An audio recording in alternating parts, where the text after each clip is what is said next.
Nice. Oops, turn this off 1 minute. Just to.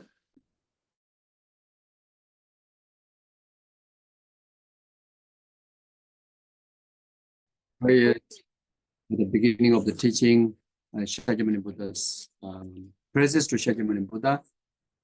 So maybe today we will recite in Tibetan. Yesterday we did in English. Then after that, we recite Hasutra mantra instead of reciting the whole sutra. So we will do that.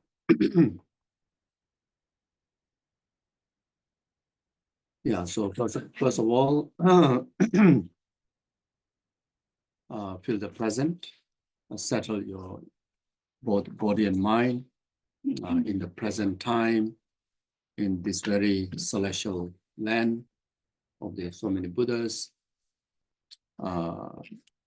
blessed by the gurus, so many enlightened gurus.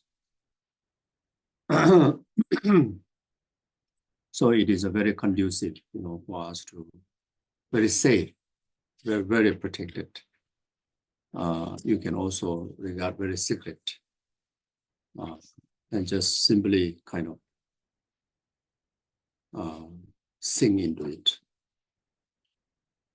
without worrying that you will be drowned. No need to worry about you will drown. You sing into it.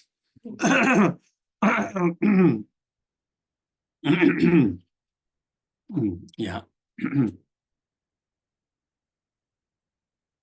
And very much you can imagine, all your pores open, to receive even the environmental energy that comes with the air, the soil, the warmth, and the moist, which are transmitted with this energy of these holy objects, the holy beings, through their consecrated abilities, of the Dharmakaya.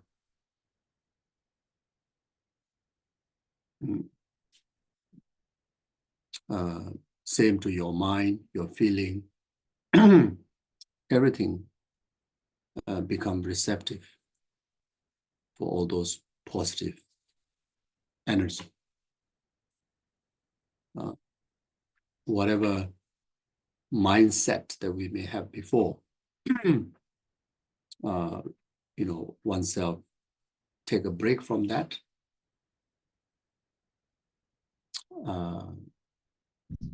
Even it may be a certain virtuous mind, but just try to very much, settle in the present time, this very moment, of just being aware of, simply,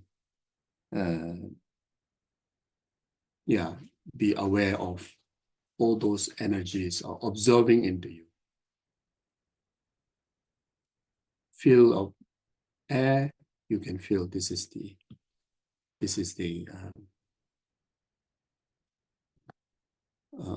sign that that those positive energies are, very much observing into your aggregates.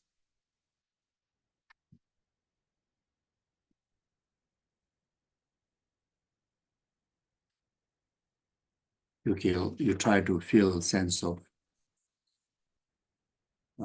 tranquility,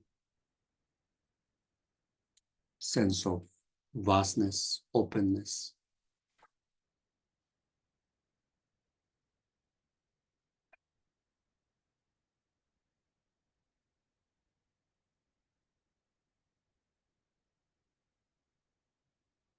They may not have particular words, but the sense of impact is taking place which is in fact is the inspiration or called blessing.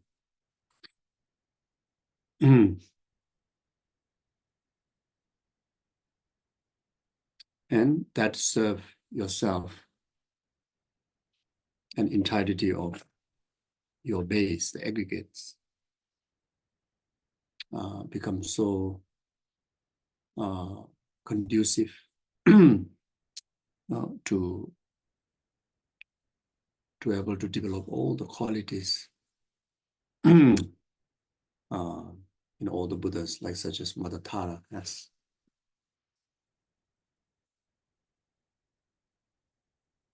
For some individuals, if you don't feel, that's, there's no sense of inspiration, not necessarily in the word, not necessarily need to know exactly how it is, but there's something, it's like kind of like energizing, start to feel light, uplifted. Not very kind of like heavy physically and mentally, especially mentally. There's no close up heaviness is there, And for some individual, if you don't figure it out, that you look at Tara's face, look at the image. Just by that, you'll be right there, will inspire it. Right there, you will kind of like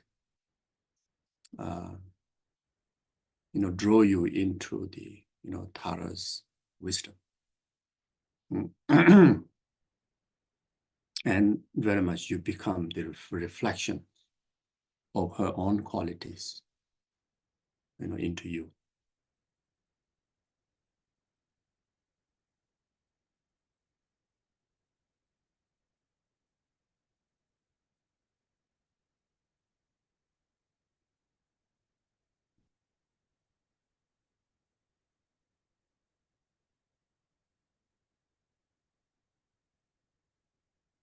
Lama Dunba Jumden de Dejin Jaba Rajumba Yandaba Zobe Zangi Riba Da Jazu Denba Devara Jeba Jiden Jeba Gewu Dume Galu Lana Meba Lada Minam Jidenba Zangi Jumden de Bejawa Jaja Duba La Chazelo Jeden Jazu Lama Demba Jumden de Deji Jaba Rajumba Yanda Zobe Zangi Devara Jaba Jiden Jamba Jiun de Bengalo Juva Lana Mimba Lana Minam Ji Demba Zangi Jumden de Bejawa Jaja Deba Laja Chede Jazon Jewa Jinje La Doi Zo Lama Demba Jumden de Deji Jaba Rajumba Yanda Ba Zobe Zangi Rimba Devara Jeba Jiden Jemba Jewa Debe Kalu Jewa Lana Meba Lana Minam Ji Demba Zangi Jum Bejawa Jaja Duba La Jaza Lo Chede Jazo Je Kanze Gani Zowo Jeda Ze Zajin Dena Gomba Ngane Jiden Dena Jejezo Deze Jeba Jela Jai Zalo Namda Gunga Jedo Zozangwa Yeje Jazo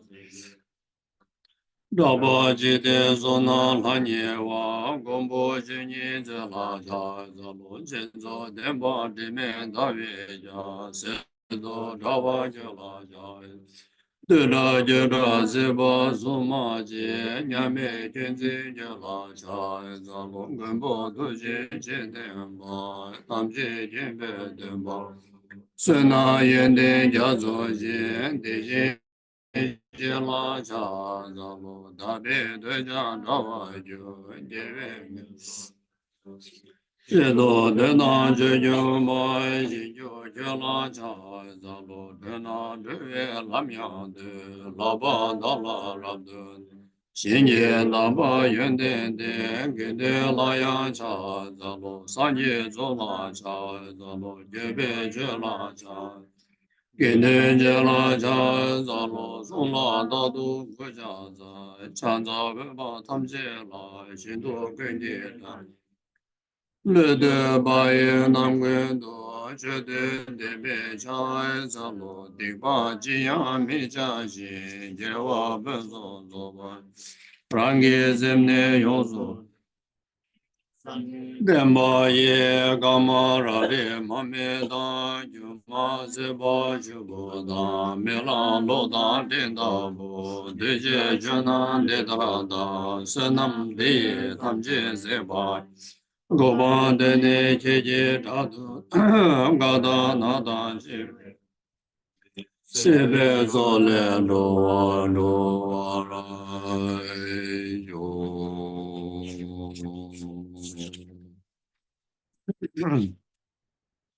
It's on page 10 at the beginning, the mantra.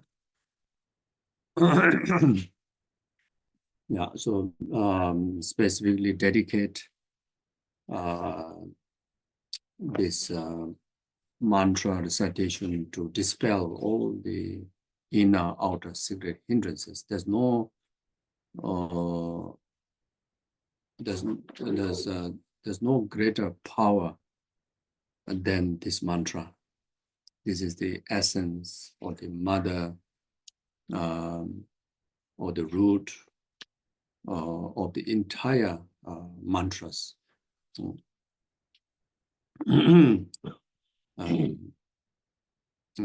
If the meaning, the realization, the power of the mantra itself, if unable to purify the hindrances, then there's nothing can able to purify them.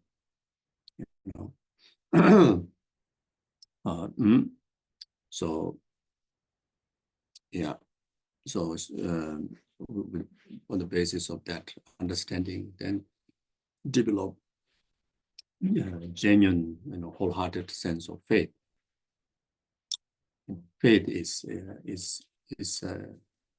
serve as a mother to receive, all the blessings of the Buddha, the Dharma, the Sangha, like such as the mantra. No faith, then it's very much like a desert. You try to plant a crop, dry completely desert. You try to plant a crop, it doesn't grow. You see, so faith serves as a moist, fertilized ground. So it is a basic, very much like necessities to develop spiritual qualities. In particularly here, the faith, if you're able to develop on the basis of the understanding of the benefits and the meaning of the teaching, the meaning, understanding the characteristic of the Buddha, understanding characteristic of the Dharma, characteristic of the deities and the mantras, and then you establish faith, that will be even safer, greater, more effective, sort of faith. There are two types of faith. One is without needed to know the meaning, the reasoning, just simply, very much in the sense of inspiration that develop in your heart, in the form of longing to achieve that state, or sense of appreciating,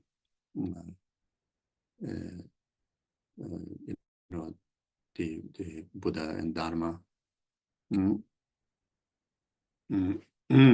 Then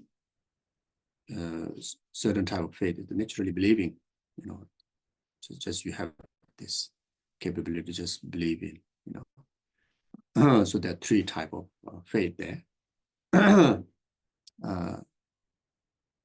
if these three type of faith able to develop on the basis of knowledge of the benefit and characteristic, and that become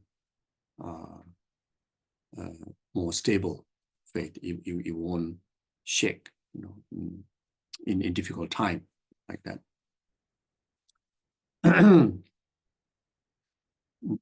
So you can also dedicate to anyone in your family members, who go through physical, mental, environmental difficulties, and for yourself, if you see any challenges in your mundane life, and in particularly in your spiritual progress,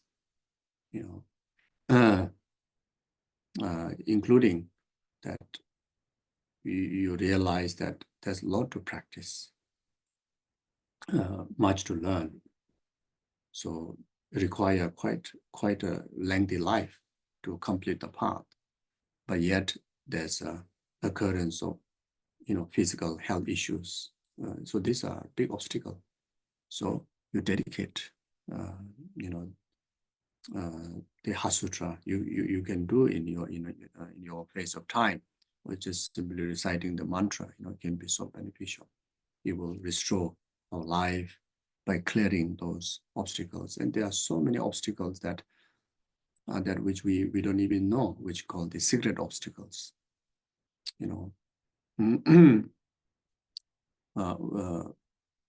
Suddenly, some people dies in the sleep.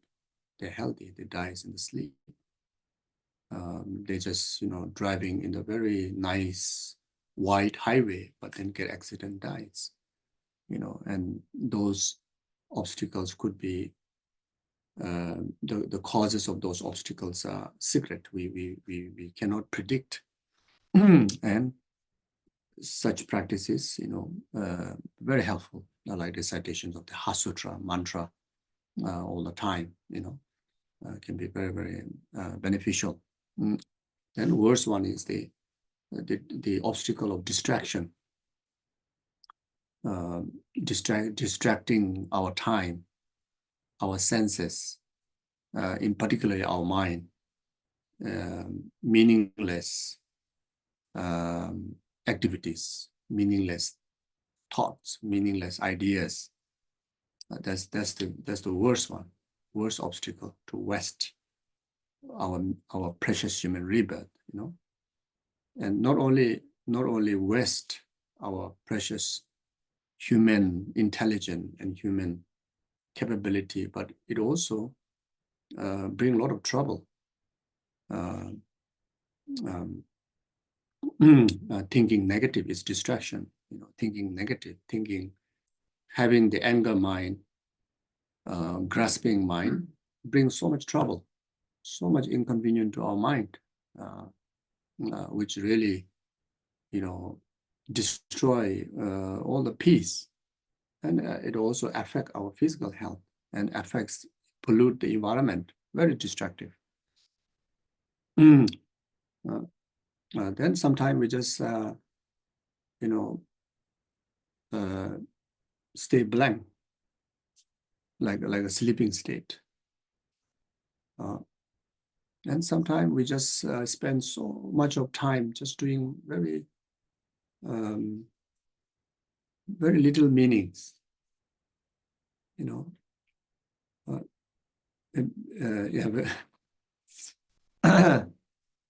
Yeah.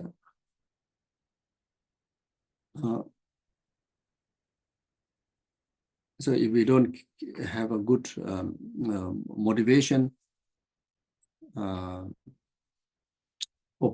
mindset, with virtues, basis altruism, altruistic intention, then so much of our time can be as equal as meaningless, even though not really, cultivating or in action of harm, doing harmful things, but it still can be meaningless because of we have so much potential, not utilizing them, so much capability, not utilizing them. Sometimes that happens when we are cooking. We cook for a few hours, just for the one plate of meal. That's it. And 2-3 hours is gone. But if you can cook with altruism, then unbelievable benefits. And sometimes we do gardening, many hours in the garden, so much hard work. But we don't have a proper motivation, then many hours is also can be wasted.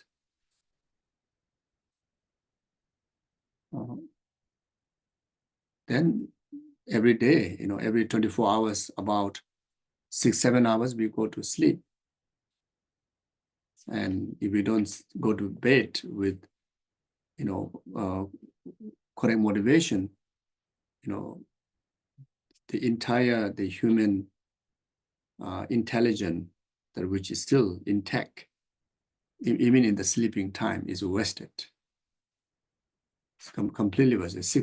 Every 24 hours, 6-7 hours are completely wasted. But with altruistic motivation, you can take all those onto the path. Take all of them into the path. Onto the path or into the path? Onto the path. So, so even not happening that, we can regard as obstacle. In relation to karma, we create a neutral karma. And the result of that, we will still born into self-existent, very much in demigod realm, formless God realm, desire God realm, form God realms. Main karma to be born in that area is the neutral karma. And there's nothing to kind of admire to being born in the God realm. Eventually, it's very much that you go up there to exhaust entire your,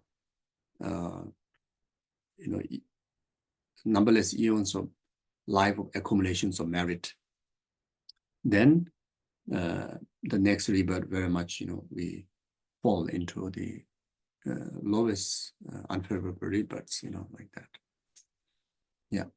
So anyway, for immediate level, so to help, to clear obstacle to your health, mental, physical, and environmental, even for your financial, certain individuals, you may have a lot of aspirations to, maybe do travel to receive teachings, travel to visit those holy places where great beings have practiced, to receive blessings.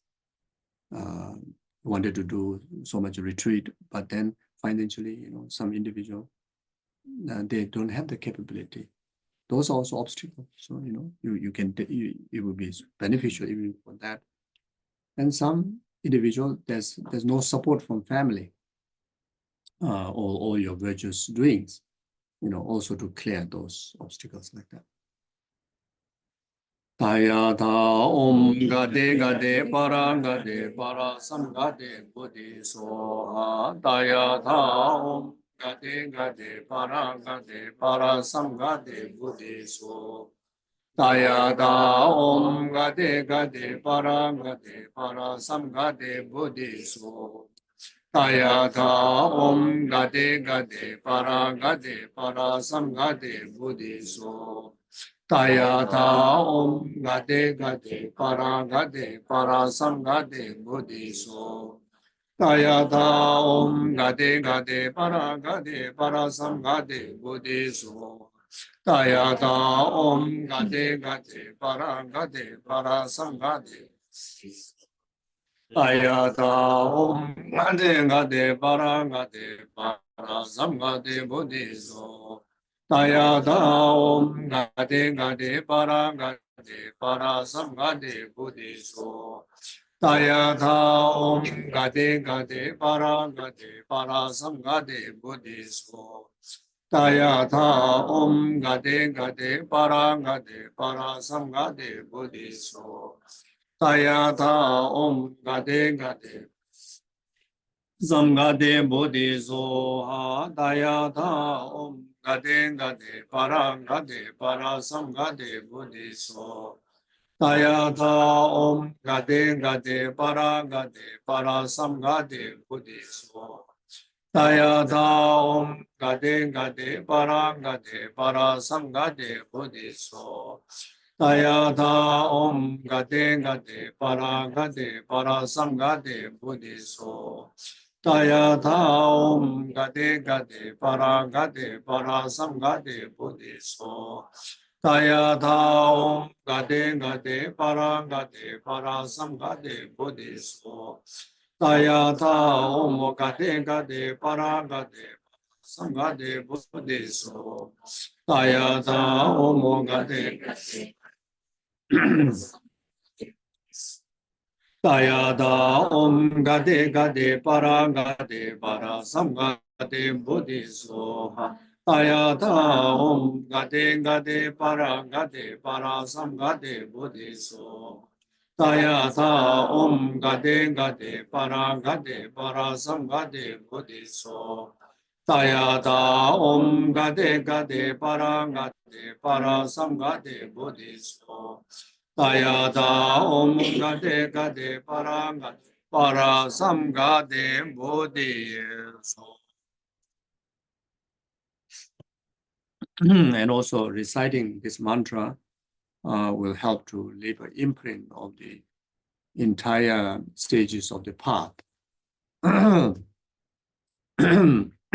if we want to learn the meaning, whole meaning of this mantra, we need to learn entire Lamrim, need to learn entire 84,000 teachings of the Buddha. Just a brief Om as like the rest of the mantras, that which initiate the remaining letters to be secret, the mantra. It also represents our own the causal practitioners, body, speech, and mind, and also represent the the resultant body, speech, and mind of our own the completions of the entire path, the enlightenment.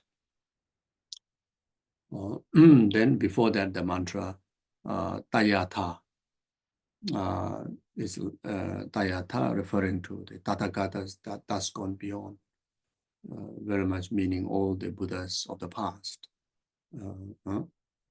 Then Muni, what's it? Gade, Para Sangade Buddhi. So first Gade is part of accumulation. Second Gade, part of preparation. Third Gade, part of seeing. Fourth one, part of meditation. Then some Gade, Para Samgade, Buddhi Soha. The Buddhi Soha, Buddhi, the part of normal learning. So those are the 5 parts. Soha, actualize. So in another word, just like all the past Buddhas, on the basis of this, on the basis of this body, speech, and mind of this training, the self, by engaging into the stages of the 5 paths, actualize the resultant enlightened body, speech, and mind, Soha. So very much meaning like that. Okay, thank you. So recite refuge and bodhicitta, and the prayers of 4 immeasurable, then salutation to Guru Shakyamuni Buddha, then salutation to the lineage Guru. So here, refresh your refuge vow in Buddha Dhamma Sangha, then refresh your altruistic motivation to make rest of our existence be most beneficial. for one's own enlightenment and for the rest of numberless sentient beings' enlightenment. Then in particularly this whole life, and in particular this very year, this very month, this very day, this very session, directly or indirectly, be beneficial, ultimate benefit of self and all the sentient beings. Sanje Jodang Zoje Jodan La Janjo Bado Dane Jasonje Daji Shushin Jebe Sonam Yola Benje Sanje Rubarai Jo Sanje Jodang Zoje Jodan La Janjo Bado Dane Daji Shushin Jebe Sonam Ye Yola Benje Sanje Rubarai Jo Sanje Jodang Zoje Jodan La Janjo Bado Dane Peje Sanje Rubarai Jo Simje Damje Dewa Dan Dewe Judan Debra Juje Simje Damje Dunga Dan Dunga Ji Judan Rawa Simje Damje Dunga Mebe Dewa Dan Mirawa Juje Simje Damje Nire Jadan Nidan Tanyola Debra Juroje Simje Damje Dewa Dan Dewe Judan Debra Juje Simje Damje Dunga Dan Dunga Ji Judan Rawa Simje Damje Dunga Mebe Dewa Dan Mirawa Juje Simje Damje Nire Jadan Nidan Rawa Tanyola Debra Juroje Simje Damje Dewa Dan Dewe Judan Dembra Juje Simje Damje Dunga Dan Dunga Je Judan Rawa Simje Damje Dunga Mebe Dewa Dan Midrawa Juje Simje Damje Nire Tanyola Nebara Juro Je Kangi Dozene Zone Dawa Damje Bambe Jere Dambe Chene Tuen Zeme Wadam Dela Chanse Toni Ninje Zondo Jube Lama Tseje Senju Kanje Dende Chana Bemo Tenzin Jazo Sowa Debzo Da Ju Jinje Lo. Thank you. So today I will try to go briefly through the Tara Sadhana.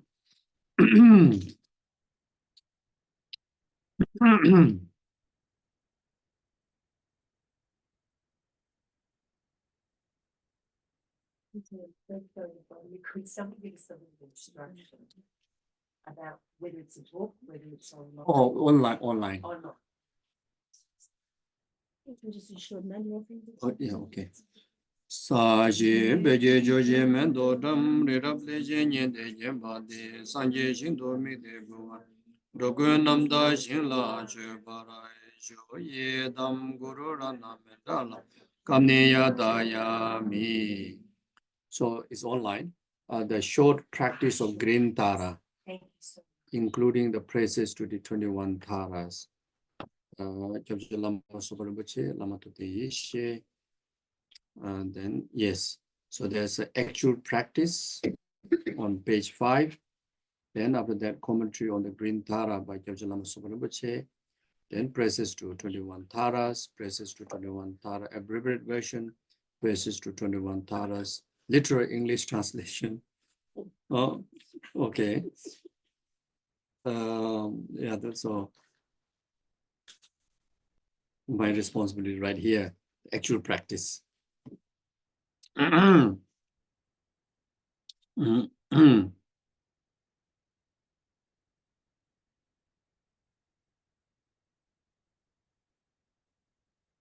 So, yeah.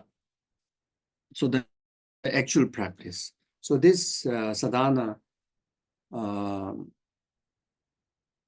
very much the guidebook, if you want to conduct a meditation session, meditation practice in relation to Tara, or if you want to conduct Tara retreat.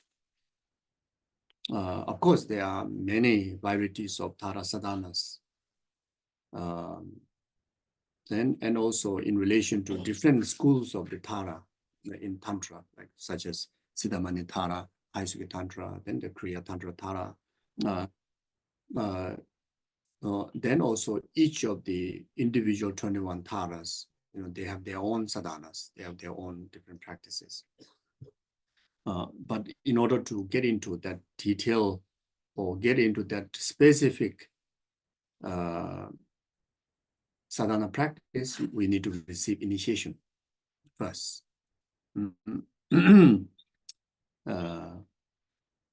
Yeah, then if in order to receive initiation, there are a lot of preparatory practices should be there. If you really want to receive the actual or complete benefit of the engaging into daily yoga practice. So I did a short talk introductory to Tantra in Perth, one of our center there, higher giver center. I didn't manage to complete the whole teaching because just one session. So the Venerable Ani Kunsang, within these few days, she helped to transcribe all those teachings and also add up the remaining notes. And just this morning, I received the full transcript done. So those who really want to get into daily yoga practice to get full advantage, full benefit, then there may be there. I'm sure there are many texts, in the introduction to Tantra. But this particular introduction is something that I myself rely on as a very beginner like myself. So if any individual, so you can, I think it will upload onto the blog. One of the student called Angela, she voluntarily created to put all these transcripts and also link to the recordings of the teachings into there. So it will upload there.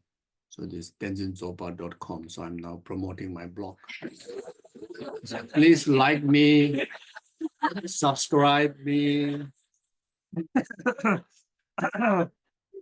Yeah, tenzinzopa.com.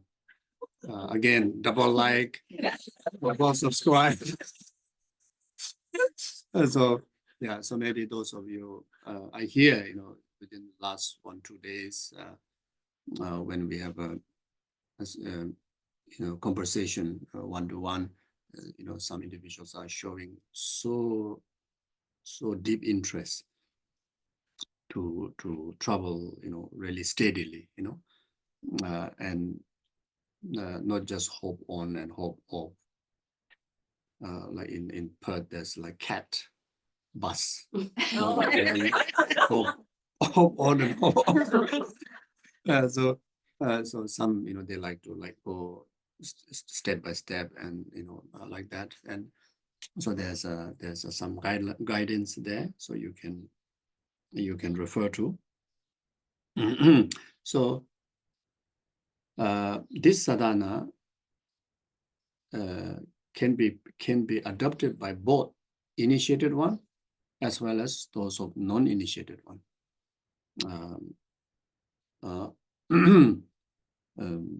Yeah, so anybody who wish to, who wish to taste the blessings of Mother Tara and relying on that particular sadhana, that which not necessarily even, to have an initiation, you can practice these of the visualizations and the mantra recitations, So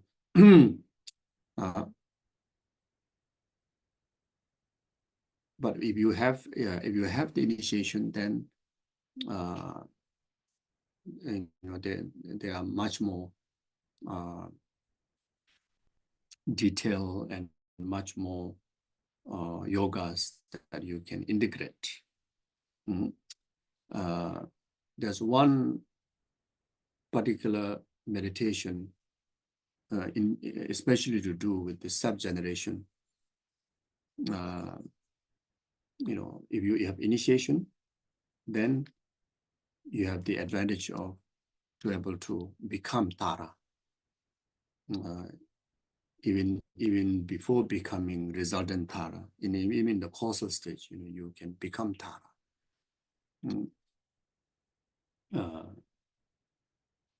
become Tara on this ordinary base, then you're able to gain the divine identity. And that is valid, not imagining. So that has to be done not through imagining, that has to be done through visualizations. And visualizations, the guide that which offer you the authority,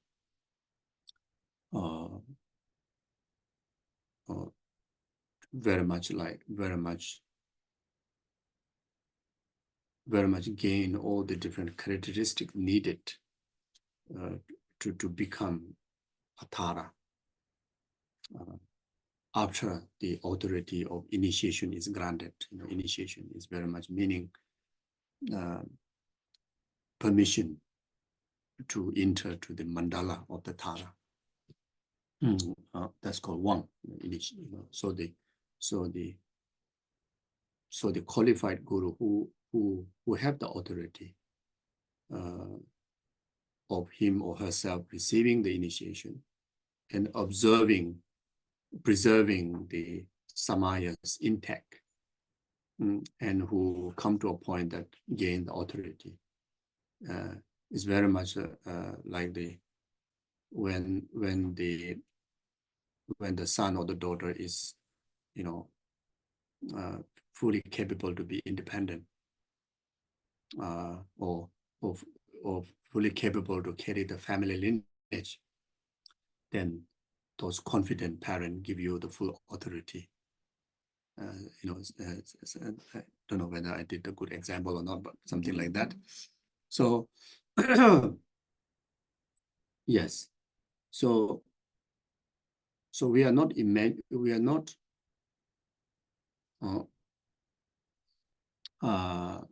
apprehending a wrong object, wrong person, when we gain that self-generated divine identity. In order to be valid, you need to have a valid perception, and valid perception has to be relation to valid mind to the valid object. So the mind has to be, the perceiving subject has to be valid, which is valid mind. And the object you're perceiving also has to be valid. Otherwise, you're accumulating mental imprint of wrong mind, mistaken view, mistaken perception, and which is negative. So with the initiation and getting into the mandala, and accumulating all those requirement characteristic, you very much kind of construct yourself like very much this, this person was constructed with all different characteristic factors, such as our own, this the sixth syllable of ours, like such as the clear light continuum of the past, or the subtle consciousness of the past. This is like the sixth syllable, which is continuum, never depart from the very beginning of our existence until the entire rest of the existence. That is our sixth syllable. And then, right, in order to be a human like me, like human Tenzin Zopa, then I need to have those right, valid conditions, characteristic, like the human father-mother substance. So if I have a dog substance, I cannot be human Tenzin Zopa, isn't it? I would be a puppy Tenzin Zopa. So in order to really to be a valid human being, you need the valid characteristic to be gathered, like such as father-mother substances, which will help to develop 5 aggregates of a human being.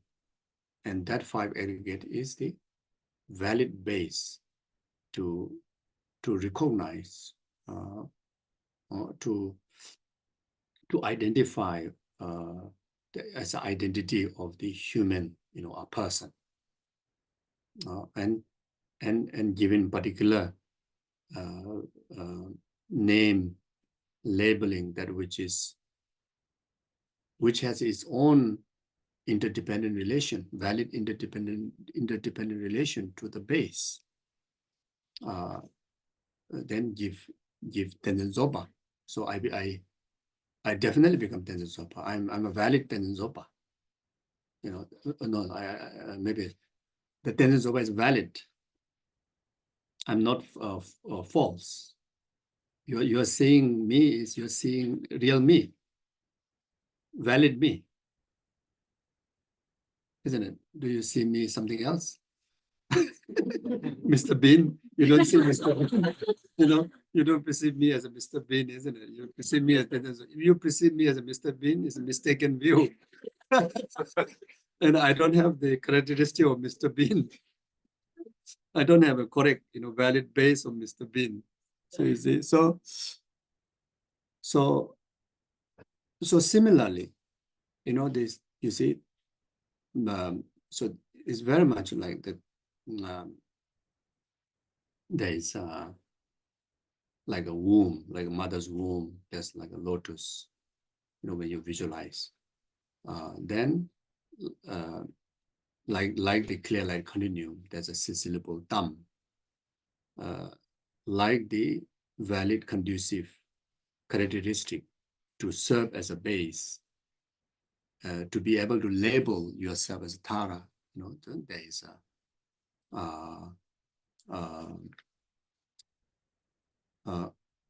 like Sandis, Mundis, those different elements, then on the basis of that, then that syllable, either, there is a sadhana practice to very much develop one by one. It's very much like building, cell by cell. Then eventually you become a complete Tara. Or just like many of us, when we, especially those who have not experienced as a mother, having child, we don't have idea of how the babies develop. When the baby is born, then they say, oh, this baby is really like miraculous. It's very much like a miraculous born. We never really know detail how these physical forms are formed, how these organs are formed, how the senses are like, rightly kind of attached to each of the organs, This is like a miracle. Maybe even the mother also maybe not so clear how really, it become like that. So either like there's a miracle, like, complete arising of a Tara, or gradual, like detail, adding up all different characteristics, then you become Tara. Then you label yourself as Tara, no more that ordinary perception, whether to do the base, whether to do with the label, and from there you carry the identity of Tara, and that is valid.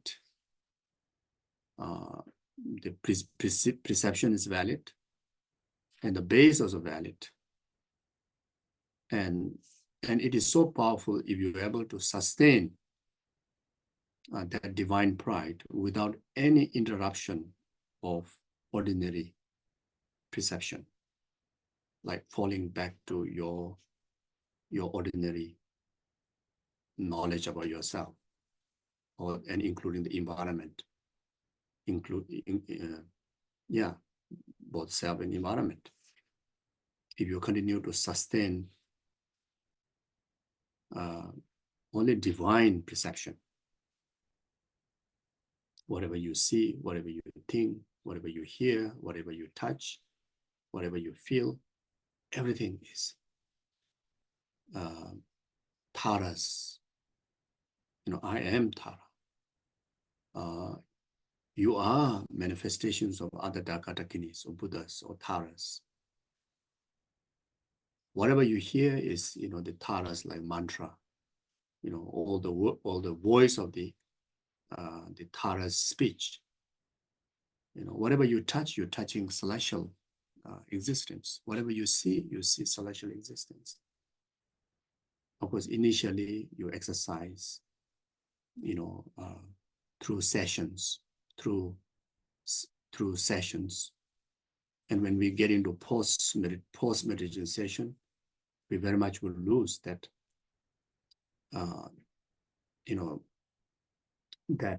the complete pure divine identity. But then again, you get into another session.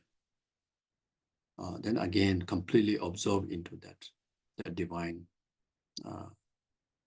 divine identity. Then, so like 3 sessions, 4 sessions, 1 sessions, or 10 sessions, you train day by day, day by day. Eventually you come to a point that you don't need to design a session. Even during post-session, you carry complete impact of that meditation session.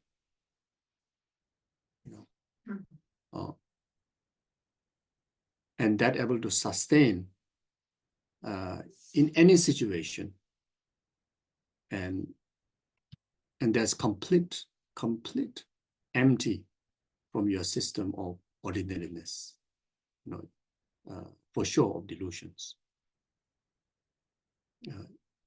Even the conceptual ordinary views and attitudes are also completely empty. So you completely become spontaneous in that, and completeness in sustainable of that divine being. Then that very much could be the resultant Tara. That could be the stage of the fully awakened state of the Mother Tara. So you can actualize the resultant Mother Tara within this very lifetime, within that very retreat, within that very session.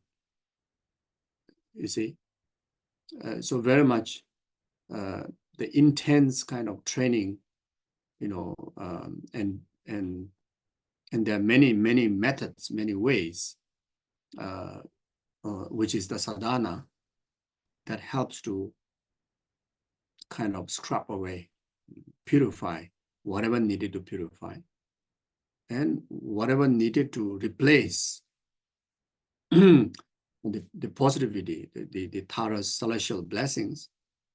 All the element of the sadhana is all about that. One is to just like cleanse, the another one is to replace or accumulate. So this is like that. So my main point here is that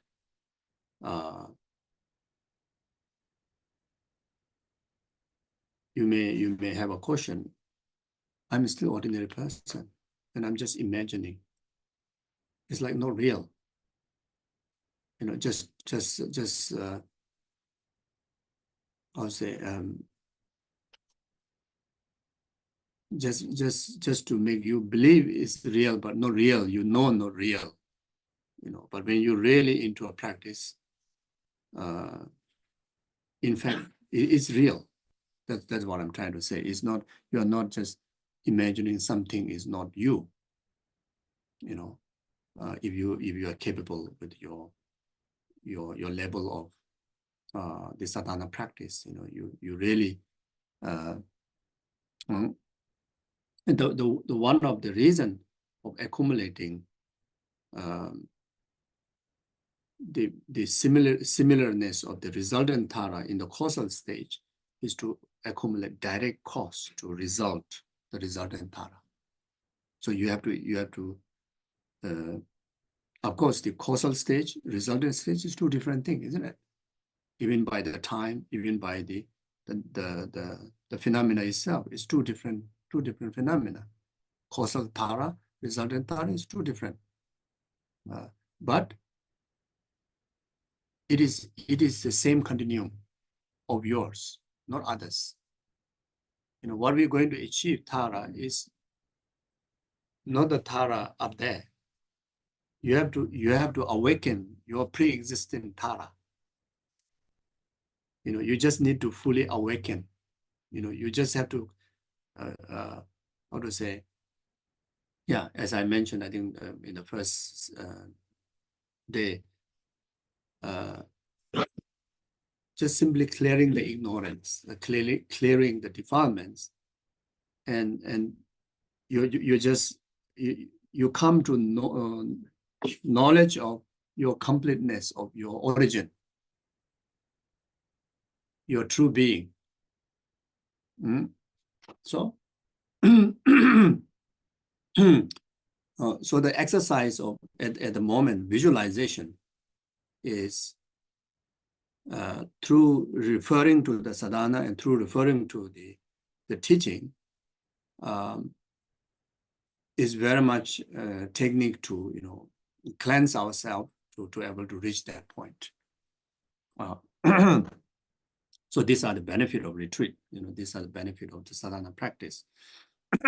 So now here, those who don't have initiation yet, when we use this sadhana, you visualize Tara on your crown.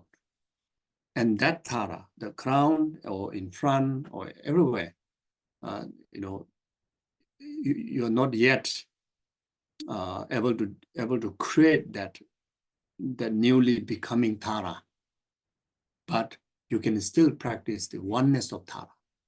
The I am oneness with Tara. My nature and Tara's nature is sameness. That we can practice.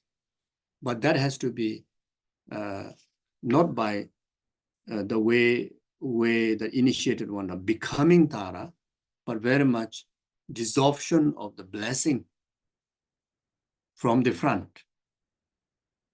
The front visualized Tara or the holy object or the Tara that visualized on your crown, that dissolve. That wholeness dissolve and become oneness, you know, dissolve into your heart and become oneness. And that we can practice. Anybody can practice. And that will eventually lead to when you're ready with when you're ready or have the opportunity for the initiation, then it becomes so easy. By practicing even in this level, even without initiation, when actually entering into mandala, it becomes so easy for those individual practitioners, you know, so like that.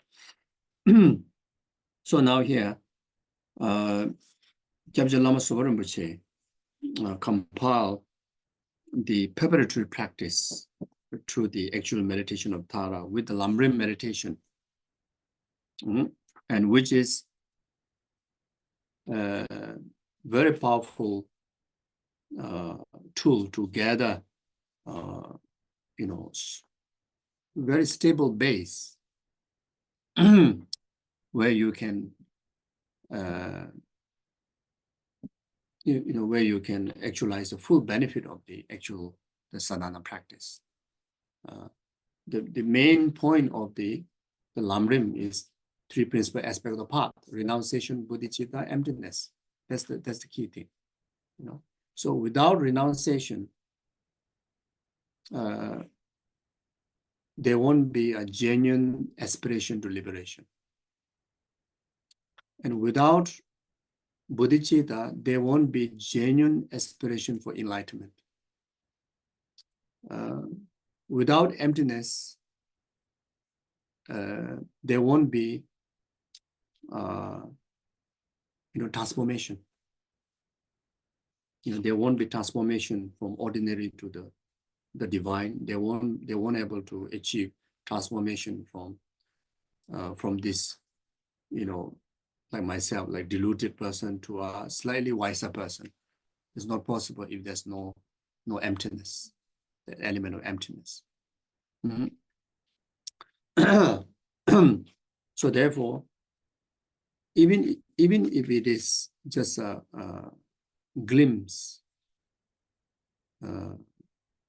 of meditation on the stages of Lamrim serve very powerful environment within our continuum to able to absorb the blessings from the sadhana practice of the daily yoga. So that's the reason. Then here the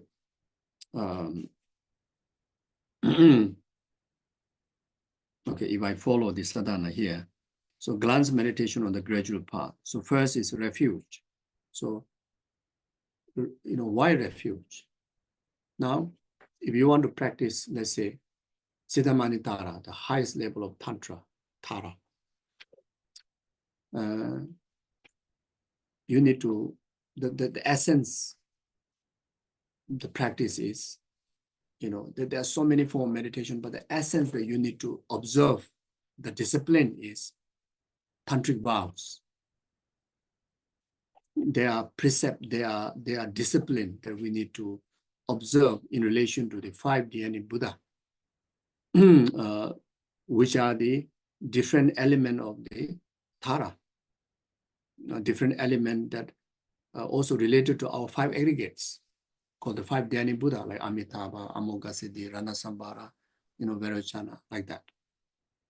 There are 5 dhyani Buddhas. Each of the Buddha, in relation to Tara, is the purified state of the past Tara's ordinary continuum of its aggregates, 5 aggregates. And we do have at the moment, we don't have the 5 dhyani Buddha, but we have this ordinary 5 aggregates. And utilizing our body, speech, and mind, we're very much utilizing the 5 aggregates to purify all the negativities, accumulate all the positivities. Eventually, the continuum of these ordinary aggregates will become pure aggregates. And when these pure aggregates manifest into a form, it will manifest into 5 dhyani Buddha. So that the main practice to reach there is observation of the tantric vow. But in order to observe the tantric vow, you need to have its foundation, which is Bodhisattva vow. There's 18 root disciplines need to follow, 46 secondary disciplines need to follow, which are beautiful. Not like kind of, limiting your freedom. It will give you more freedom in life. It makes life so beautiful, you see. But still we can label as a discipline. Discipline from our wildness. Wildness? Yeah. Wildness. Okay. Yeah. Wow. Craziness. Okay. Craziness, that's better. Yes. So, yeah. Yes. But a lot of excitement, not to worry. Sometimes people do crazy things because they feel life is too bland. They need excitement, otherwise no life, isn't it? That's why they do crazy things. So when you practice Bodhisattva vows, it's not a crazy, but it's a supremely exciting. It is so kind of like your heart will be, how to say, not an unhealthy heart rate, but it would be a full rate. So anyway, but now, in order to practice Bodhisattva vow, you need, again, it is foundation. So you need the refuge, like such as, you need the refuge. With the refuge, it also come the practice of lay vows. So you can say the lay precepts, like such as like 5 precepts. No killing, no stealing, no sexual misconduct, no intoxication. So slowly, once you take refuge, then you naturally start to limit killing, stealing, lying, sexual misconduct, intoxications. Eventually, you come to a point that you're able to observe all of the 5 lay precepts purely. But that lay precept very much come out of the practice of refuge. In order to practice the way, they observe the maximum degree of the moral precept of no killing. All different traditions of religion, and even those who don't follow religion, even those who don't follow spiritual practice, there are people there who practice very high standard of these lay precepts. People, they really respect the life of others. They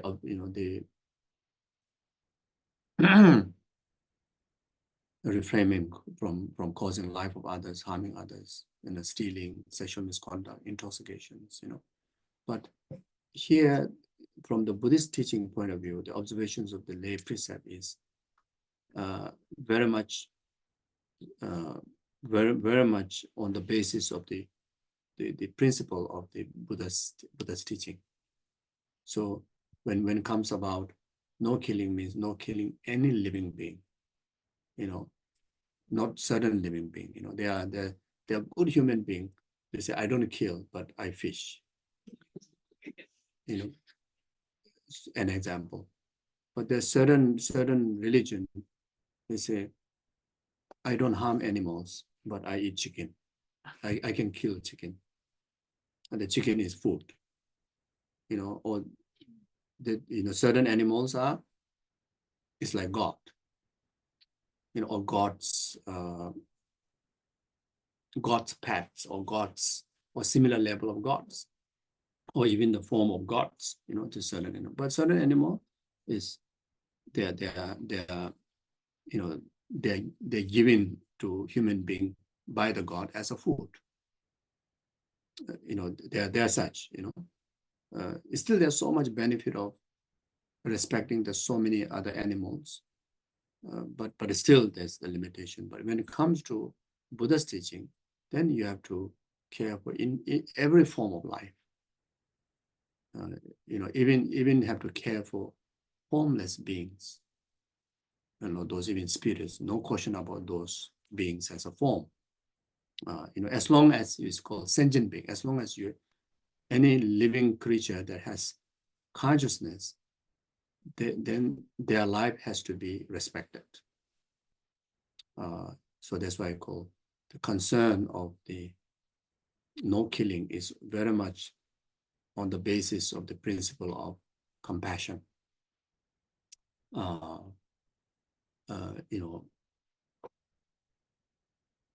You can say in relation to that great compassion, even though the Hinayana, the Buddhist, there are many schools, there are certain schools, they don't talk about the language of great compassion. They just talk about compassion. But in actual practice, still serve the quality of great compassion. Those of the individual liberation seekers, they observe the precept of the concerning the well-being of all sentient beings, even though there's no subject to talk about bodhicitta. You see, so like that. So for that, then need refuge. And so the principle, even though each of the refuge precept has a different vows, different precepts to uphold, but the essence is, if you cannot benefit, at least refrain from causing harm to any living creature, and any living being. So that's the very minimum foundation. Then so therefore, there are extensive teachings, but any form of teaching, conclude or consolidate or it put into essence in the precepts, precepts. So that precepts comes in the three forms: individual liberation precepts, Bodhisattva precepts, tantric precepts. So entire, Buddha Dharma practice to really to live on to the real-time practice is in these precepts, is in these three type of precepts. You see, so the most foundation, the very first foundation is a refuge. So that's why there's a refuge here. So with the refuge, then without refuge, no initiation. No other higher precepts. There's no basis to able to consume or there's no basis to be able to receive any of the higher precepts.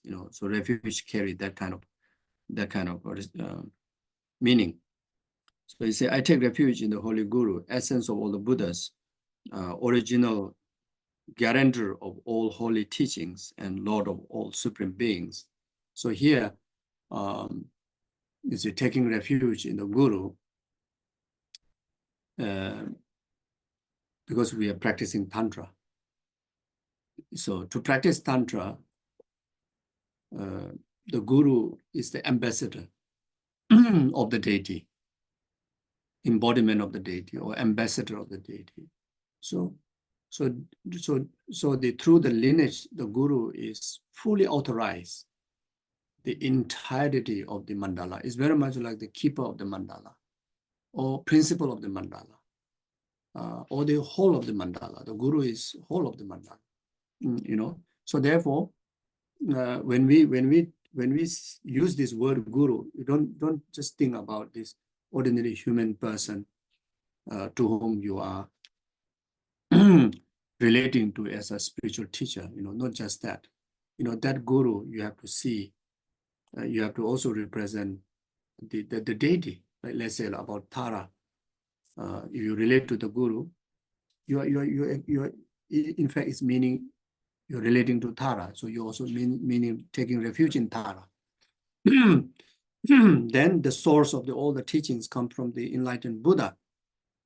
Whether it could be Shakyamuni Buddha in our time, or whether it could be any other Buddhas, like Buddha Vairocana. Yesterday we talked about the source of the Tantra that came from is Buddha Vairocana.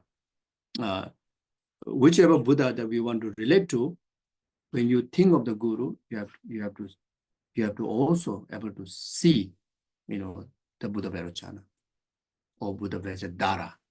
Buddha Vajradhara is all the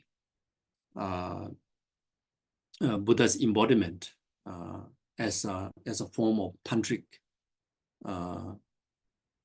in the form of a tantric guru or the tantric aspect of the Nirmanakaya Buddha, which is called the Buddha Vajradhara, is the same Shakyamuni Buddha, but then the very much symbolism, more of the lineage of the Tantra called Buddha Vajradhara. So when you see the Guru, you also see Buddha Vajradhara. So now you take refuge in the Guru. Some individual may say, "Oh, I'm taking refuge in the person." That because it's so difficult for us to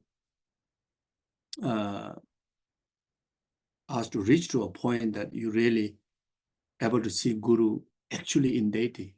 It's not easy. It requires a lot of practice. But then when you think from this angle, because of the authority in the sense because of the responsibility, the benefit that you're going to achieve of the deity is through this Guru. So therefore, I'm taking refuge in the Guru means I'm taking refuge in the deity and Buddha Vajradhara. So as like he says, essence of all the Buddhas, original guarantor. If the emanation of the Guru not initiating, not leading you into the mandala of the deity, the deity won't able to do that. We won't able to receive that benefit from the deity because of our own limitations of the karma. You see, I almost say wrong, deity won't able to do that.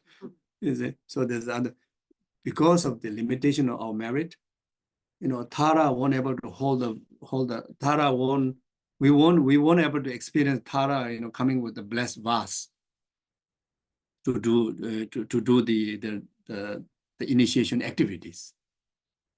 You see, and only can be done that through a ordinarily manifest the guru, but whose nature is Tara, whose nature is Buddha Vajradhara. So that's why I call the original guarantor. This, I think, Rinpoche's translation, original guarantor of all the holy teachings. And that guru,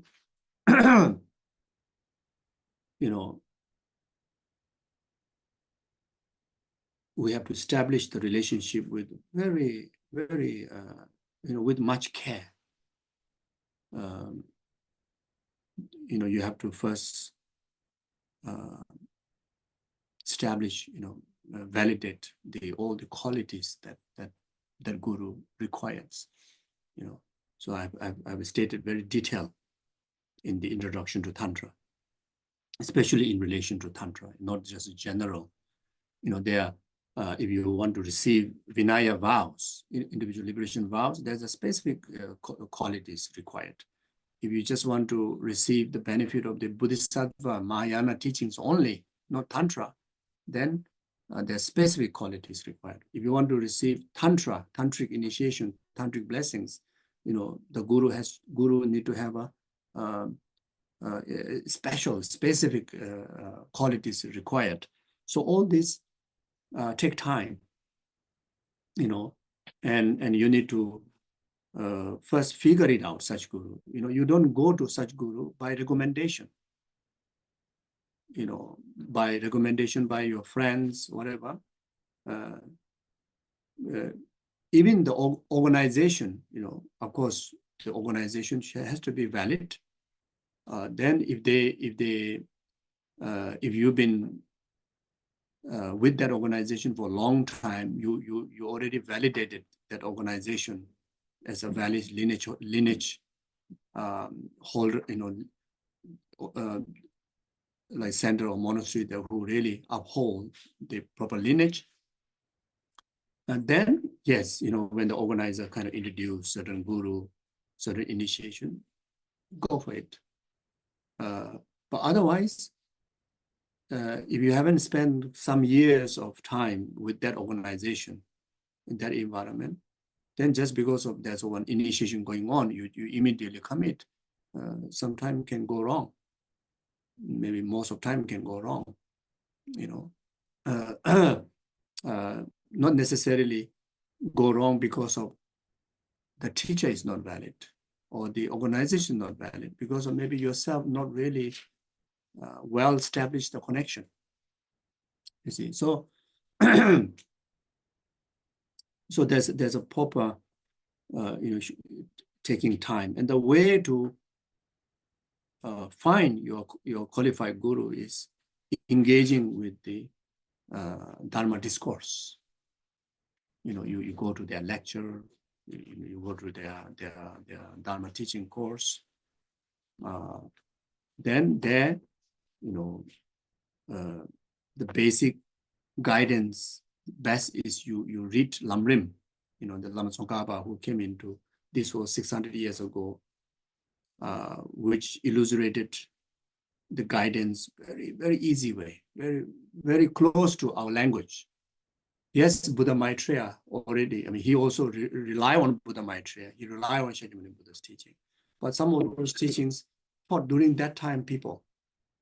So the language and the example can be quite difficult to relate or difficult to interpret what is the meaning of those lines, those verses. So in Lamrim, Lama Tsongkhapa's Lamrim, there are small Lamrim, great Lamrim, middling Lamrim, there are many forms of Lamrim. according with your availability of time. Best if you read the Great Lamrim and then Middle Lamrim. These are so clear. The first chapter is about guru disciples relationship. Using those as a tool to search for your guru. And where to search is not by phoning somebody, searching in the internet. It doesn't work. You have to be in person, and to receive teaching, receive lectures. Then find certain other events to be with that individual. Could be Dharma events, or whatever it can be around. So then you observe year after year, not just 1 year. Even in the past fortunate time, they observe about 12 years. And in great monasteries, we observe our teacher, almost 20 years. And we never rush to Tantra, honestly speaking, and we are not allowed to rush to Tantra, actually. It's like touching Tantra is like touching fire, either it can burn you completely, or either it can burn entire your negativities right there, So if you prepare well, that's the thing that you should grab. If you're not prepared, then take time, you see. So in the great monasteries, minimum 25 years. In fact, they won't even allow you to touch Vajra bell, and cannot even open any of the tantric texts. And very much the essence is Lamrim, but ask you to study the Sutric, the Vinaya, all the rules, all the extensive 4 or 5 years of study in emptiness, 4 or 5 years of study in, the paramita, about bodhicitta, and throughout always about renunciation, You see, so in essence, we don't really call Lamrim, but the main teaching is the Lamrim, what comes from Paramita Sutra, Abhidhamma Sutra, then the middle way treatise, even from the logic and reasoning, the main teaching, the essence is about karma, about emptiness, about true truth, Four Noble Truths, etc. like that. So, so nowadays, a bit different. Nowadays, even while studying philosophy, you go for initiations, but in the past in Tibet, they're very, very strict like that. It's not because of being not generous.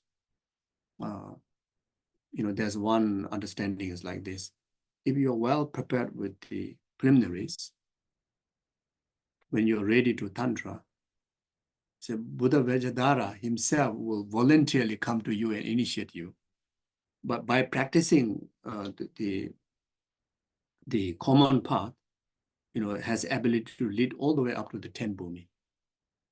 When you reach there, maybe enlightenment is just next morning. Enlightenment could be next very maybe 5 minutes later, whatever it may be. But you need the initiation. You must need the initiation, especially high Sukhitanda initiation. This is what Buddhist understanding. Without that, you won't able to achieve the greatest antidote. The antidote that which not just a single wisdom or the method, but the union of the most subtle level of method and most subtle or sharpest level of wisdom. And that one taste serve to purify the subtlest stain of the defilement. Then there you achieve, the state of full enlightenment. So for that you need to enter into the mandala, and And the Buddha Vijayadhara, Tara herself will volunteer to come to us to initiate. And then right after that, you complete the path and you get enlightened. The main job is to get, accumulate the merit, purification, that which all the tools are already in the Paramita Sutra, so like that, you see. So anyway,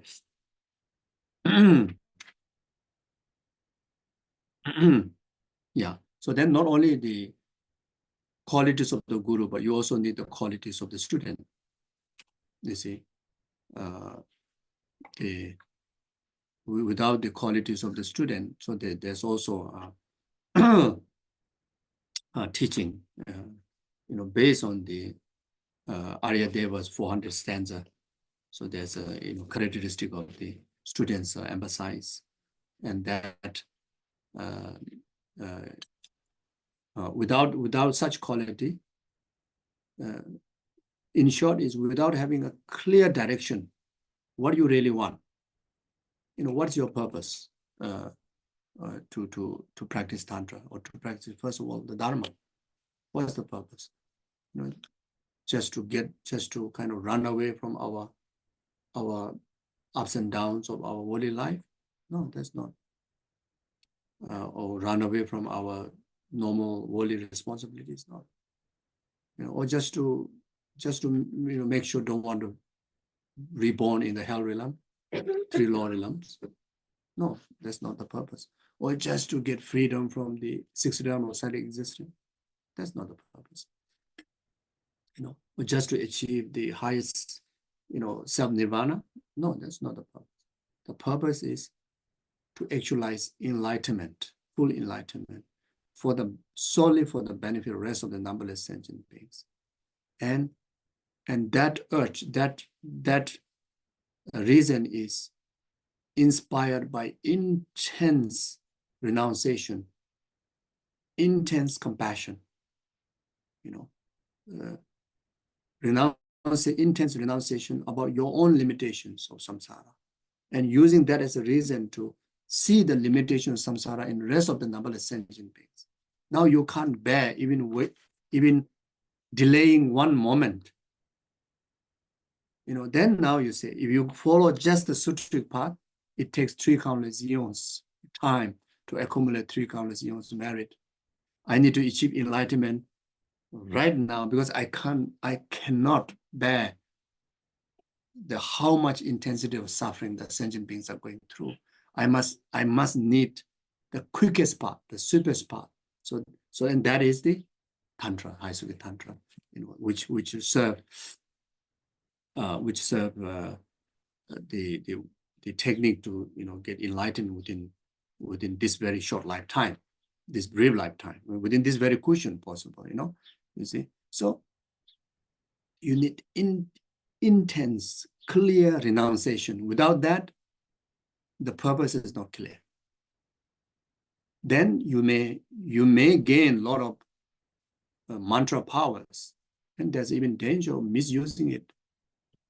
There are many mantra practitioners who don't have, this proper renunciation, proper compassion, but they touch the fire, they touch the tantra, the mantra, and they perform a lot of exotic activities. They also do serve great benefit to the community, but it's more like their livelihood, just to earn food to survive, like the normal job. It's like a job purpose, But their internal, the basis of the human being is not subdued, which mantra may not subdue you, which in fact will subdue by the renunciation, bodhicitta, emptiness will subdue you. The Tantra is so effective if these 3 elements serve as a main handle to utilize the mantra as a torch. You see. So otherwise, we'll say the exotic, the tantric activities without the proper foundation can enhance attachment. can enhance aversion, especially attachment aversion, and then ignorance naturally is there, naturally will be intensified, So because there's a lot of element of wrathfulness, the angry manifestations, a lot of element of, desire in relation to deity. Then without also proper, the basic understanding of renunciation Buddhist emptiness, then one may not able to understand the actual interpretive meaning of the deity yogas, like such as embracing of the father mother deity. You may misinterpret as to cultivate lust. Then those implements, which like a staff, like a sword, like a tirsuli, is very much like a weapon, to make you more power to go for the war, to go for the fight, or whatever it may be. So there's a lot of things can go wrong. A lot of misinterpretations may happen, but then the mantra itself has so much power. Even without motivation, the mantra carries the power. Even without renunciation, Buddhist emptiness, mantra itself carries the power. You see, so that's the reason. When you accumulate mantra, the energy grows. But where you're going to channel the energy can go very wrong. You see, so until they're practitioners, mantra practitioners, when they conclude their gross mind, and when they channeling through the dead process, they get overwhelmed with the energy of the mantra. But then there's nothing to control, and don't have the tool to how to utilize them. Then excessive anger arises. Excessive attachment, grasping arises. Because of that, born into the lowest realm, even like Vajra hell, many. That's why say if you don't practice Tantra properly, either it will go quick up or the quick go down, it's because of that. So for that, the foundation, the Lamrim is so essential, so essential. Even in my lifetime, I witnessed some tantric masters in our village, whose mantras are so powerful, who just blow to your wound, will be healed. Who there's even a sign of spirit, it's just like just hong hong hong gone. so powerful, and the individual can come into a very magnificent way. And sometimes it's quite scary also, but magnificent way, But then later born as a spirit and take many people's life, I literally encounter, that particular scenario, that particular event. One so-called mantra practitioner who never had any of learning about emptiness, renunciation, who's very much like his livelihood. When he passed away, then born as a spirit, wandering spirit, and within few weeks, I think 20 over people, so life was took. Many animals' life was took. You see, so, and the person who's the next victim, they say that they get sick, unwell, but then they possess and they talk. Who's their leader and who's next target. They're very scary thing. Okay, now I'm scaring you.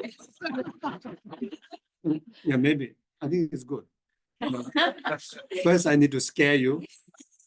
Then later you will practice properly. So, yes. So in fact, Buddhist teaching, let's say the really serious teachers, actually first you have to scare, talking, teaching about limitations of samsara, limitations of our samsaric existence. They're quite scary, isn't it? Very. Scary. Very. Then the tantra, like talk about all this, then also, okay, I need to be careful, okay, I better learn properly. So anyway, yes. So like that. Okay.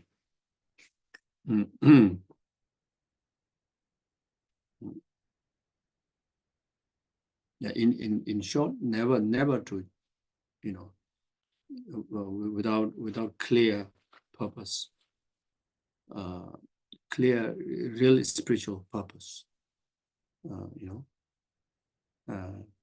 then also you need to have this basic wisdom, this, as I mentioned before, Ayadeva, 400 stanzas, non-partisan, then having a wisdom of discrimination. Then the third one is the diligent, consistent practice. So the first one is, like have a clear purpose, which is for enlightenment, for the benefit of all sentient beings, which develop on the basis of genuine sense of renunciation. So if you have genuine sense of renunciation towards samsara, there's no room to any form of practice to use to inflame, use to enhance attachment, use to enhance any sort of grasping, wrong emotions, isn't it? There's no room. You already have a genuine renunciation about samsara, means genuine renunciation about delusions, like attachment, unethical behaviors, negativities, isn't it? So you won't use when you found that powerful tool, which by object itself is so powerful, like the mantra, you won't use that to take advantage negatively, to enhance your desire and also control others, to be part of your desirous satisfaction. That's why there are a lot of misuse of tantra, even in the West. Now actually more in the West. In the West, there's a lot of misuse of tantra. Even those quite a long-time learners, some unfortunately they even exposed into monastery environment. So maybe this shows that they didn't carry good motivation. They know the teaching, but they don't have maybe from very beginning, maybe their intention is, that's why no renunciation. Maybe no renunciation. They just learn maybe only to use for wrong way, possible, isn't it? You have to be careful. So that's why the second word, you see, second quality is the wisdom of discrimination. So you need to have a basic wisdom. What is good for, what is virtue, what is non-virtue? What is helpful for your spiritual goal? The first one, for enlightenment, what is good for you, good for your spiritual goal? Basic, what is ethic, what is non-ethic? So sometimes you just also powerful, just follow, so you need that discriminative wisdom. And when you learn, like such as teaching Lamrim, gradual path to enlightenment, now the texts are available online. You don't even have to go and buy a book, physical book. You can read online. The knowledge you learn from Lamrim will develop the wisdom of discrimination. Then you know exactly what are the negative, what are the positive, what are the beneficial, what are the not beneficial, what to be adopted, what to be abandoned. Even in relation to that relied guru, if guru instructs something like that, you will now know this is harmony with the Dharma or not. This is harmony with, beneficial to fulfill your spiritual benefit or not. You will know. Otherwise, you don't know. Because when you go to receive initiation, usually it's about 1.5 hour program. If you go to receive high Suki initiation, the great initiation, maybe, okay, let's say 1.5 hour program for 2 days or maybe 2 sessions. You know, I normally say the easiest job is not teaching. Teaching is very hard. You need to squeeze your brain. You need to remember. You need to make sure explain correctly. You know, it's not easy. There's a lot of teaching is like pure word, but there's so much stuff. The meaning behind the interpretive meaning, the definitive meaning, interpretive meaning. It's not easy. Initiation, you follow the text, read, and you know, then of course, before you perform the initiation, if really the valid teacher perform initiation, you need to do a lot of commitment practices, you know, retreats and daily sadhana practices. There are a lot of commitment, yes. But when you just look at that one session ceremony, it's the easiest thing for the teacher to do. You know, don't even need to talk too much. It's just like, okay, like that. Then right at the end of that 1.5 hour session is Zopa means the principal, who is the guru. You know, there you establish guru disciple relationship. So whatever I instruct you, you know, I will do accordingly, everything. In another word, I will follow everything you instruct me. Now, if you happen to be invalid teacher, what going to happen? You know, there are possibility of emotional, you know, taking advantage, financial taking advantage. There's so many other things can go wrong. You see, so yeah, but qualified teacher, you also have the quality. Then these two meet. Then enlightenment is really, really literally like in the tips of your finger, or maybe just in the next moment of your snapping finger. That much.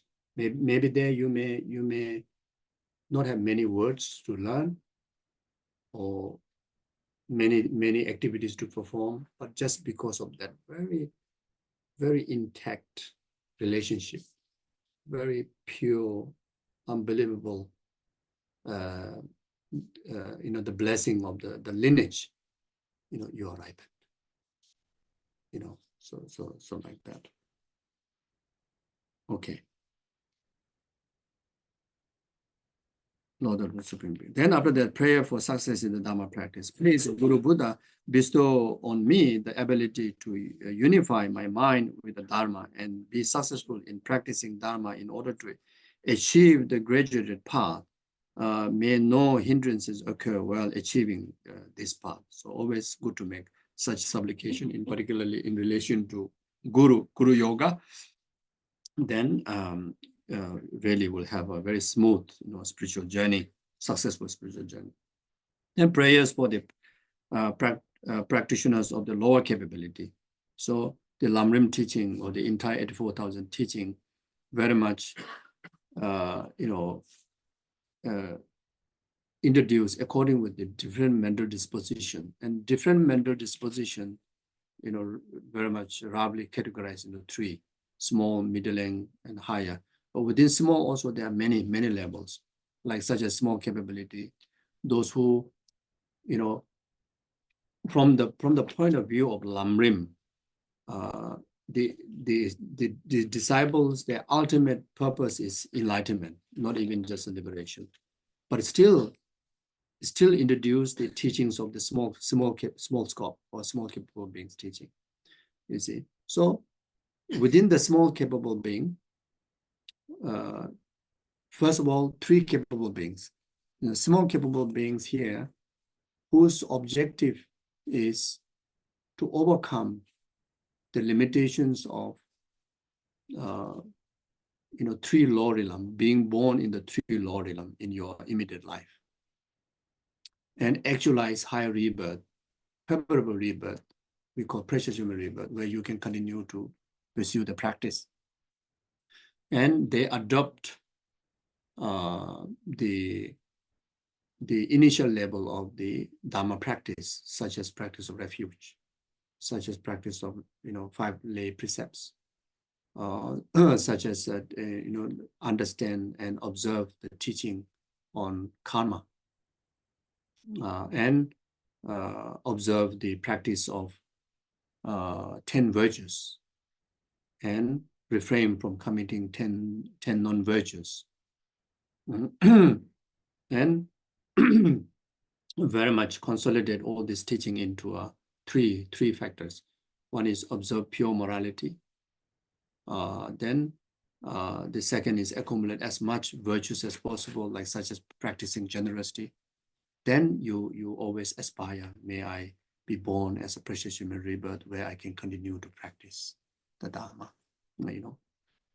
But within that small capable being, there are practitioners who don't have much idea about Three Lord Realm, but who want to observe this very life as virtuous as possible, to practice 10 virtues, abstain from 10 non-virtues, to be a very moral, ethical person, and to be very generous, being in the service, in the needy people, in the society, and the purpose of learning Dharma is to have all the wisdoms and the tools to make your life most beneficial, most meaningful, this life. But indirectly, you are taking care that the main purpose of the small capable being will not born into Three Lord Realm, and you already accumulate naturally the causes to achieve higher rebirths next life. So the middle capable being is not only see the limitations of lower 3 lower realms, but also see the limitations of the 3 higher realms.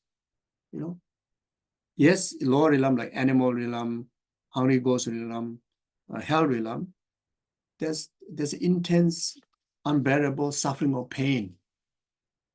And of course, there's a pervasive compounded suffering. They don't even, there's not much, maybe in the animal realm, but hungry ghost realm, hell realm, there's not even a suffering of change. It's very much entirety is suffering of pain on the basis of pervasive compounded suffering, you see. But when referring to, there's nothing to admire to be born in the 3 higher realms, like human being like us, or gods and demigods. They may not have unbearable suffering of pain all the time, but they are very much all the time in suffering of change, like us,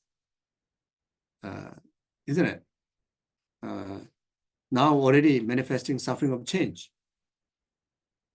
Don't you think so? Like before, you're very comfortable, your stomach, now hungry. Suffering of change. First time you sit in, wow, that's quite comfortable. Now your buttock pain, suffering of change.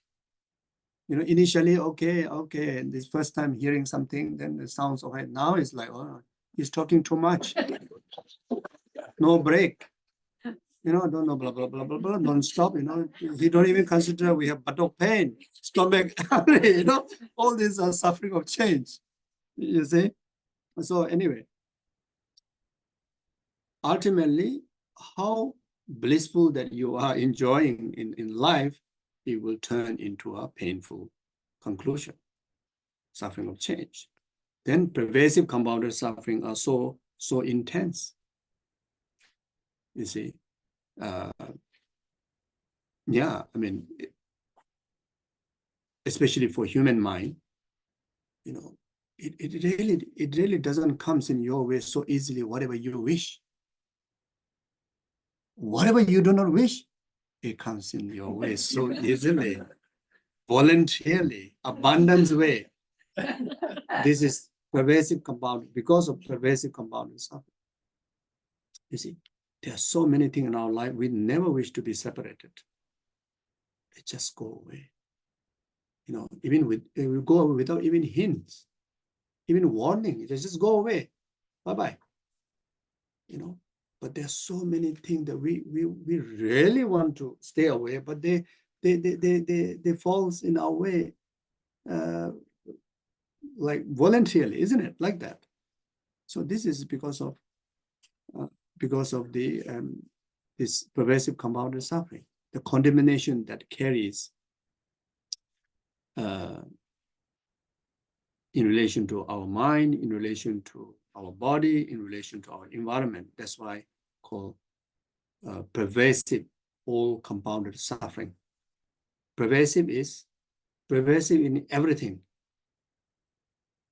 As long as yourself is not actualized, the liberation out of karma and delusion, the samsara, which is meaning suffering, is pervasive. Not only in your body and mind, but even to the tree that you have, even to the fruit that you have, even to the nature that you have. Even though they don't feel the suffering, but in relation to them, you have, you experience suffering. You plant the flower, if flower dies, it's not nice. If you plant the crop doesn't go away, it's not nice. You see how wonderful in the cold weather in Tasmania, we should have a sunny day, but not happening. It's still quite gloomy. And that's, we have urge, and it would be so wonderful if it's sunny in freezing cold. You see, but the opposite of that is, opposite of just simply not experiencing that is limitation to that pleasure. It is called suffering. Limitation to that. Don't have to feel the pinch, but just limitation to that is already a suffering. So that's why even the environment, the plant, the house, everything, the water bill, electricity bill that's very painful. And the clothes, also very painful. They also spend so much money, and the foods are very painful. You see, so yeah, there's no question about our physical body, all this. You see, so therefore, nothing to admire to be born in higher realms. God realm, yeah, maybe 500 or 5,000 years. They really enjoy the glory. Then there's one suffering called the suffering of the God, the sign of death.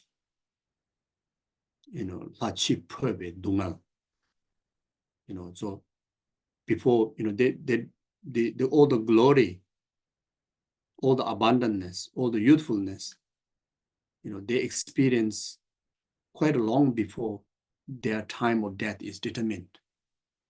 Time of transferring, their karma from God realm determined, and everything become dark. All the abundantness become rotten, or become useless. All the friends they depart from you. All the pleasant environment, bright, completely become dark. You see, and the karma, the design into them, they're able to see their next rebirth, and mostly in the hell realm. Before even be born there, they suffer so much. And that suffering is, if you compare even 5,000 years of pleasure, and that about 1 month period before they pass away, the suffering is like that, so so therefore, yeah, so therefore, you renounce, this entire 6 realms, and you aspire for higher rebirth. Aspire for liberation, from the entire 6 realms, entire for karma and delusion. Then adopt the practice, the common path in the practice, the 3 higher trainings, higher training in morality, higher training in concentration, higher training in wisdom, then you learn the three basket of teachings, and you especially learn Four Noble Truths, 12 link of interdependent, how samsara comes by the product of ignorance, how the karma created, how the karma bring about all the rest of the suffering, and that circle within life after life, learn about that, and learn about the reverse way. If you stop ignorance, you stop karma. You stop karma, you stop, birth, aging, sickness, death, and you achieve immortality like that. So you learn about that. And yes, then observation of even more deeper level of practice on the karmic law, cause and effect. Then they actualize the benefit of liberation, by following the path of hearer, mostly by following path of the hearer, and following the path of solitary realizer. They learn all this teaching, and some individual, they stick with their teacher, they stick with the community. They nurture through group retreats, they nurture their spiritual practice with someone's instruction. Always do this, now you do this, then gradually, they very much discipline their life like that. Then one day they achieve the complete freedom from karma and delusion, and they achieve the liberation, nirvana, the totality of peace. There are a group of students that they learn all this teaching. Now they go into cave, they go deep in jungle, or they stay in the city, but they stay alone. They practice solitary. They don't want anybody's further guidance, further support. They solitude they practice. They are called solitary realizers. Then they achieve the nirvana peace, by overcoming karma and delusion. And the main antidote, main meditation that they practice is no self, the emptiness of self. So mainly selflessness, the wisdom of selflessness. The main meditation is that, you see, and the main delusion to overcome, like such as the 6 root delusions, like attachment, aversion, ignorance, jealousy, wrong view, like ego, pride, all this, they overcome that. So now they then higher capable beings, their objective is solely for the benefit of the rest of the numberless sentient beings. In order to do that, I need to understand all the different mental dispositions of a sentient being. Otherwise, I won't know how to apply skillful means if I don't know your mind, you see. And I don't want to just serve group of people, I want to serve entirety of sentient being, because entirety of sentient being, whichever level they are, some are maybe like in a human being, there are so many. Some are so youthful, so rich, so healthy. Some are so sick. But then, from the point of view of the high capable being, everybody is equal. Everybody is in the same basket. Everybody is. They see through. They don't think much about They don't need to think about suffering or pain, suffering or change. They see the intensity of the suffering, of pervasive compounded suffering. Of course, all the earlier also do that, but especially here. And not only into you, but the rest of the sentient beings, they see equality. So how much you want to get liberated, that much you want to liberate the rest of the other sentient beings. And others are more in number than you.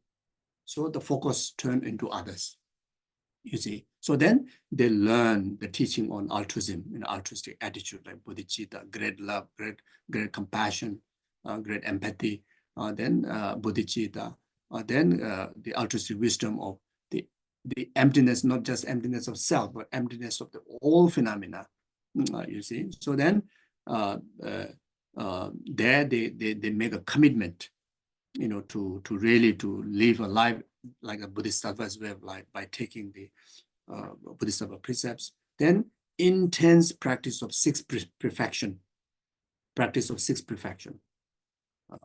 You see, like intense generosity. When it comes to generosity, especially the generosity, the number 3, generosity of being in the service of sentient being, not just generosity of material gift, generosity of Dharma, but main thing is being generous of your time, your resources.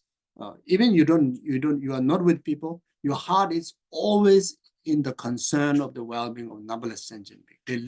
They live a life like that in the service of others. And they only accumulate virtue. The virtue also, the merit also, the greatest virtue always accumulate with the altruistic, influence. So altruistic virtue, vast virtue, and dedicate that for the well-being of numberless sentient beings. So there's not even one pause of at least their heart not being in the service of other sentient beings, Then when it comes to the wisdom, completely selfless, not just about total detach or grasping onto yourself, but also the service you do to others is completely selfless.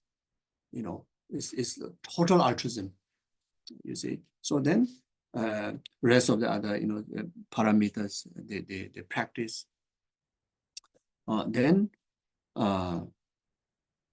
So like then within the great vehicle, the hierarchical being, then there are tantra, then the subclass, the Vajrayana vehicle, tantric vehicle. Then for them is, then they pursue the tantra on the basis of all the earlier teachings serve as layers of foundation.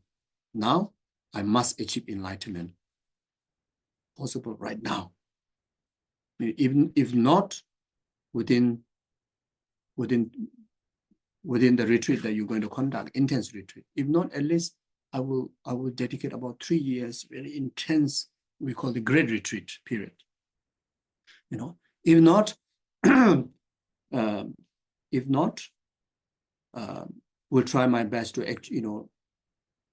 you activate the clear light while living through the sadhana practice, generation and completion stage, which high speed tantric sadhana give the formula how to do that, So you activate the clear light even before death, then enlighten there.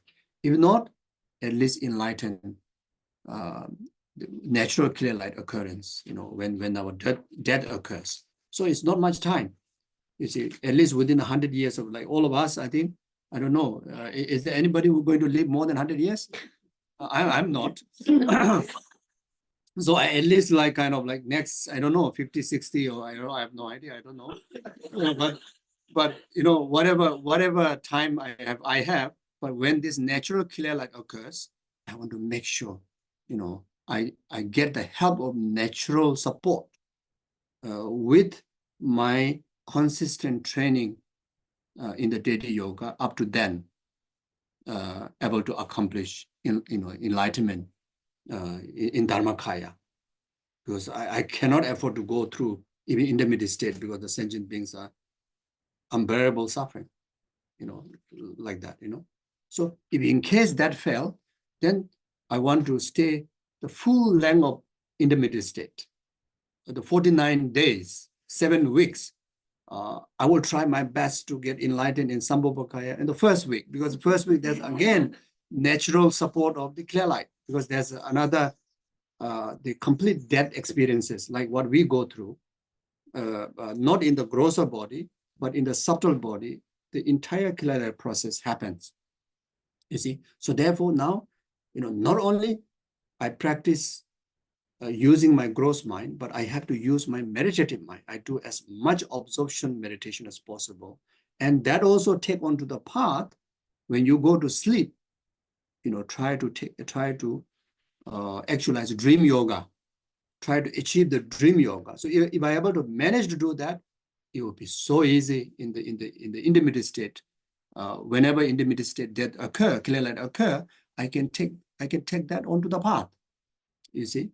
So if the first week don't happen, I will try the second week, third week, fourth week, 7th week. If that also didn't happen, then wake up yoga, you see, day to day, when you wake up, you always wake up with bodhicitta. You wake up with, the divine, especially in Tantra, you wake up always with the divine recognition. The moment you wake up, you say, I didn't sleep, I say, you start to complain the bed, you start to complain the pillow, you start to complain this, complain that, or, I would complain, or, last night I drink very high caffeine tea. So that's why a whole night didn't get sleep. The morning wake up, already start pain like that. But first thing when you wake up, Tara wake up. Tara now arise from it is Dharmakaya. Throughout the night is in the Dharmakaya and Sambhavakaya. Now wake up from that to be in the direct service in the Nirmanakaya form. You see? Now, if you go like a Tara outside, some people may not recognize. Some people may feel strange. So it's okay. Then let you live behind. You're still, you're still okay with your look. This is more familiar to your society, isn't it? Your karmic design disciples, your family members, your friends, or your job place. These are your special karmic connected heart disciples, whether they regard you or not, they are your heart disciples. They are the first people to benefit. So for that, better to be in your own look. So just same look, but who are you? Tara. You see, you're Tara. So first thing you wake up, not Tara. You see. So then after that, Tara go to washroom, Tara go to breakfast. All these yogas activities. Especially if you practice like the Mother Tantra, Dedi Bhaja Yogini, 11 yogas. It's very much about what we do day to day life. You can apply same thing to Tara practice, all the Dedi Yoga practice, same thing. It's the same thing, all oneness actually, So it's also like the wake up yoga, you see. So if you train now, so next time when you reborn, you reborn as an emanation body. The causal emanation body where you're going to intensely practice, and that life, you will complete the path and you become Buddha.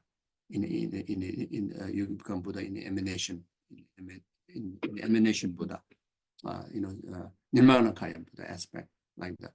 If that also didn't happen, then it's within 16 life is guaranteed. Once you practice High-Sukhi Tantra, not just Mother Tantra, Mother Tantra, you make it faster. But any practice, High-Sukhi Tantra you practice, within 16 lifetime, how lousy practitioner you may be, how much mistake you do, 16 lifetime is like guaranteed that, the power of the environment of the High-Sukhi Tantra will deliver full enlightenment, Okay, so now we go for tasting nectar yoga. So here are the teachings of three. Okay, maybe before do that, I will just read through so that then later we can just carry on. So the prayers for the practitioner of lower caste. Please bless me to realize that I have received a perfect human rebirth, which is highly meaningful for many reasons, difficult to obtain, but perishable, transient, and fragile, decaying in the shortest moment because of its changeable nature, impermanent nature. Thus, my death is definite, but its actual time is most indefinite. And after that, I am far more likely to be reborn in the lower suffering realm, having created infinite more negative than positive karma in the life and all the previous lives. Please bless me to comprehend how incredibly unendurable is the suffering of the lower realm, that I might take refuge in the Buddha, Dharma, Sangha with all my heart and realize the evolution of the karma in all its profundity, that I might perform only virtuous action and abandon all negative creations. Now, prayers for the practitioner of the middle capable being. By practicing in this way, I will be reborn in the upper realm, but will still have to experience unlimited samsaric suffering because of uncontrolled delusion and karma. Please bless me to realize fully the evolution of samsara from uncontrolled rebirth to death to rebirth, and to follow day and night the three higher training of the path, higher conduct, higher concentration, and higher wisdom, which are the main method to release me from samsara. The prayers for the practitioner of the higher capability, the sutric path first. But as each sentient being has many, but as each sentient being has been my mother, as most of them are in extreme suffering, please bless me to bring success to all my renouncing the perfect happiness of self and practicing the Bodhisattva's deeds of the sixth perfection with the Bodhisattva's mind of exchanging self and others on the basis of the equanimity meditation. Thus shall I have no sorrow in experiencing the samsaric suffering of all other sentient beings, for no matter how long, having trained my mind in the general path. Now the Vajrayana path, the tantric path. Please bless me to follow the quick Vajrayana teaching by feeling sentient beings suffering very unimaginably unbearable for even the shortest moment, as my own, and to achieve the attainment of the Shakyamuni Buddha immediately at this very moment by keeping my ordination and the instructions of the Guru with the best and highest care in life for the sole purpose of enlightenment, enlightening all sentient beings. Thank you. Yeah, so this is the lumbering. Okay. O dagi jini zabe gewa de dendan dowa kola kambe da kebra juzo lo santra. Tembe nyingbo rendo sa shi sho sa shi beje joshi mendo tam rirable shi nye de gemba. Sanje shin do mi de bewa.